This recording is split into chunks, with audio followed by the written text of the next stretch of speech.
JSLPS Jharkhand सरकार की अति महत्वाकांक्षी योजनाओं में से एक है, जो अब खुद मुख्यमंत्री हेमंत सोरेन के सपनों को पूरा कर रही है। मुख्यमंत्री हेमंत सोरेन हमेशा से ये चाहते हैं कि झारखंड की सभी महिलाएं सशक्त और आत्मनिर्भर बने। जेएसएलपीएस उनके सपनों को पूरा कर रही है।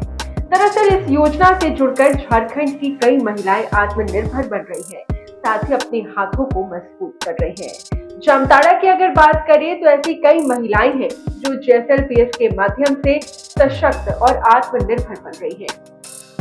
इसी कड़ी में आपको तस्वीर दिखाते हैं चाकरी की रहने वाली एक ऐसी महिला की, जो जेएसएलपीएस के सखी मंडल से जुड़कर खुद अपने परिवार का भरण पोषण कर रही है। साथ ही 3 बच्चों की शिक्षा दीक्षा का जिम्मा भी उठा रखी है। वैसे तो इनके पति शारीरिक रूप से बीमार है, लेकिन आज ये सखी मंडल के पीजी ग्रुप के माध्यम से जुड़कर 1500 बतख के चूजे पाल रही हैं। सखी दीदी सुमा देवी पशुपालन करती हैं।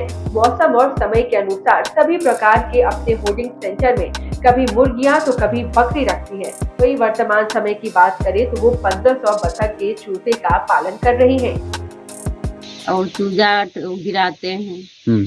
ग्रुप से ही भी पीजी ग्रुप से ही पैसा लेके ही उसी के माध्यम से ही चूजा लाते हैं। उसी के 14 दिन रख के उसको बड़ा करके ही बिक्री होते हैं। तो आप जेएसएलपीएस से कब से जुड़े हुए हैं?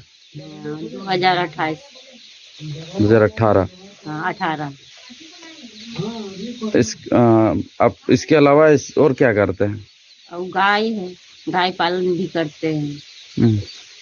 और पोल्ट्री भी रखते थे बहुत पहले भी, अभी कुछ दिन से अभी बंद के लिए ठंडा के चलते।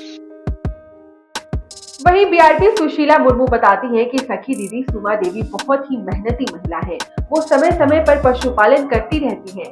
अभी अपने होल्डिंग सेंटर में बतख के चूजे पाल रही हैं और बहुत कम खर्च में अधिक मुनाफा कमा रही हैं। अभी ठंड के मौसम को देखते हुए बतख के चूजे का वो पालन कर रही हैं। हम लोग बीआरपी के रूप में काम करते हैं। जैसे दीदी लोग यहाँ हार्डनिंग सेंटर खोली है, तो कैसे देख रेख करना है, खाना पीना कैसे देना है, वही सब हम लोग को बताते हैं और सपोर्ट करते हैं। सप्लाई करने में भी सपोर्ट करते हैं। जैसे हम लोग फील्ड में जाते हैं दीदी लोग के यहाँ, तो बोलते हैं कि आप लोग का कितना डिमांड है और कितना आप लोग को लेना है, उसी हिसाब से हम लोग उन लोग को पहुँचा देते हैं। इसमें लाभ तो हम लोग का मिल ही जा रहा, लॉस में हम लोग कभी नहीं आते हैं। हम लोग का हमेशा लाभ ही होता है, इसीलिए प्रत्येक साल करते हैं और करते हैं और दीदी लोग को भी करवाते हैं। आप यहाँ पे क्या है? हम बीआरपी हैं। बीआरपी। वहीं सुषमा देवी के पति प्रवीण कुमार लाल बताते हैं कि वो बीमार और शारीरिक रूप से कमजोर हैं। उनकी पत्नी जेएसएलपीएस के सखी मंडल से जुड़कर ग्रुप के माध्यम से लोन लेकर पशुपालन कर रही हैं। उन्होंने सबसे पहले 50,000 रुपए लेकर पशुपालन की शुरुआत की और अब उनका परिवार का भरण पोषण, साथ ही बच्चों की पढ़ाई का खर्च भी वो इसी के माध्यम से उठा रही है। मेरा परिवार महिला सखी मंडल से जुड़ी हुई है। इसके माध्यम से पहले तो कुछ नहीं कर रहे थे, मेरा शरीर भी अस्वस्थ रहता था। इसी के माध्यम से आजीविका का मैं कुछ धंधा करने का प्लान सोचे, तो यहाँ का गांव का संगठन में कुछ कर रहा था, तो उसके लेकर के ये भी गई संपर्क किया, तो उसके माध्यम से मैंने कुछ पैसा वैसा का हेल्प मिला। इससे लेकर के पहले मुर्गी पालन किए, उसके बाद धीरे धीरे बकरी पालन किए, अभी वर्तमान में गाय पालन कर रहे हैं और खेती बाड़ी भी कर रहे हैं।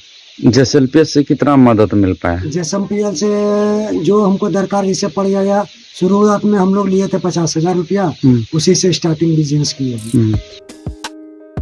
अब इकबाल अहमद की बात करते हैं। वो बताते हैं कि जेएसएलपीएस के माध्यम से महिलाओं को आत्मनिर्भर बनाने के लिए उनके पास कृषि और पशुपालन है।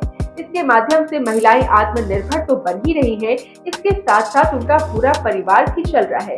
मतलब कुल मिलाकर कहा जा सकता है कि जेएसएलपीएस जो सरकार की अति महत्वाकांक्षी योजना है, वो झारखंड की महिलाओं के लिए एक वरदान साबित हो रहा है, जिससे जुड़कर महिलाएं सशक्त और आत्मनिर्भर बन रही है। साथ ही साथ मुख्यमंत्री हेमंत सोरेन के सपनों को भी पूरा कर रही है। 99 न्यूज के लिए जामताड़ा से योगेश कुमार की रिपोर्ट। डकलिंग हार्डनिंग सेंटर है, ये चाकड़ी की है और इसमें अभी हम लोग 1500 जो है डकलिंग का बच्चा कल ही लाया है और ये अभी 14 दिनों तक यहाँ पे रहेगा और इसका देखभाल होगा। समय समय पे खाना, समय पे दवाई और ये सारे चीज़ों का ध्यान रखते हुए इस बच्चे को 14 दिनों तक बढ़ाया जाएगा। और इस कार्य में जो हमारी सखी मंडल की दीदी हैं, जिनका ये हार्डनिंग सेंटर है, उनके द्वारा किया जा रहा है। और इस कार्य में टेक्निकल सपोर्ट करने के लिए हमारे जो बीआरपी हैं वो रहेंगे। और ये बच्चा जो 14 दिन का हो जाएगा, उसके बाद इस बच्चे को हमारे सखी मंडल के दीदियों के बीच बिक्री किया जाएगा, क्योंकि इस उद्देश्य से ये किया जा रहा है कि जो हमारे सखी मंडल की दीदी हैं वो आजीविका से जुड़े। तो आजीविका से जुड़ने के लिए हमारे पास 2 ही मार्ग है। एक, हम लोग कृषि के माध्यम से दीदी को आगे बढ़ा सकते हैं, दूसरा हम लोग पशुपालन के माध्यम से बढ़ा सकते हैं।